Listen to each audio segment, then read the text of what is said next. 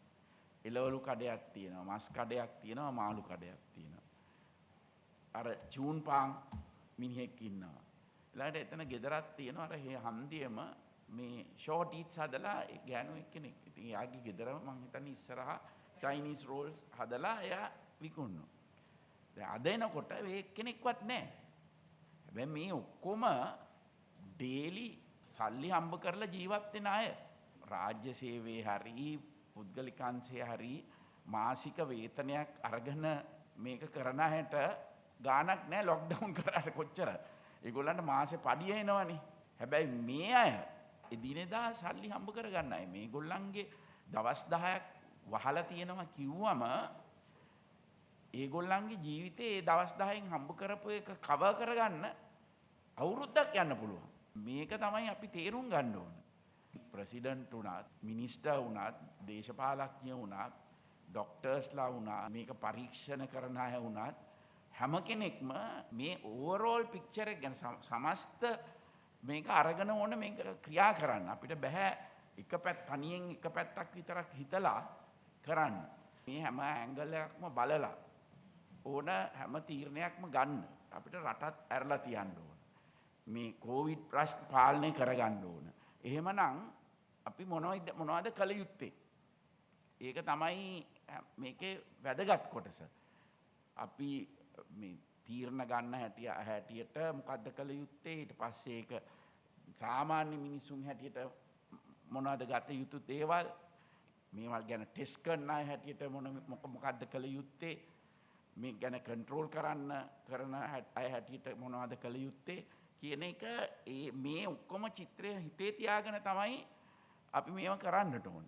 අපිට ඉස්කෝල වහන්න කියත හැකි. අපි බලන්න ඕන ඉස්කෝල වහලා තිබීමේ ඉම්පැක්ට් එක.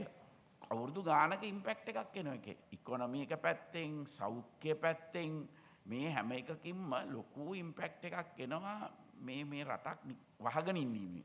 කොච්චර කිව්වත් ජනතාවට හරි අමාරුයිනේ මේක කරවන්න. කීප දෙනෙක් හරි ඉන්නවනේ මේක පිළිපදින්නේ නැති 100 ගාණක්.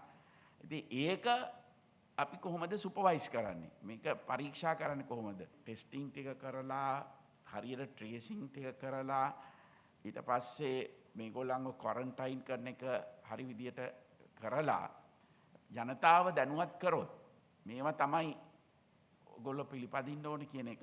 එතකොට අපිට පුළුවන් මේ රට අරලා සාමාන්‍ය ඒවා ඉස්කෝල අරින්න මේවා ටික කරගන්න පුළුවන්. ඒක තමයි ඉතින් අපේ ඉලක්කය විය යුත්තේ. Democratic candidate Joe Biden is inching towards a victory in the US presidential election. With 264 projected electoral college votes, Biden needs just 6 more to win the race to the White House. Biden leads with 264 votes against Trump at 214. The OIC of the Anamadua Police Traffic Division died in an accident last night. The OIC was travelling in a car with another police officer when he lost control and collided with the Anamadua clock tower. The other police officer was also injured in the accident and was admitted to the Anamadua hospital. The accident reportedly had taken place while chasing a vehicle transporting cattle.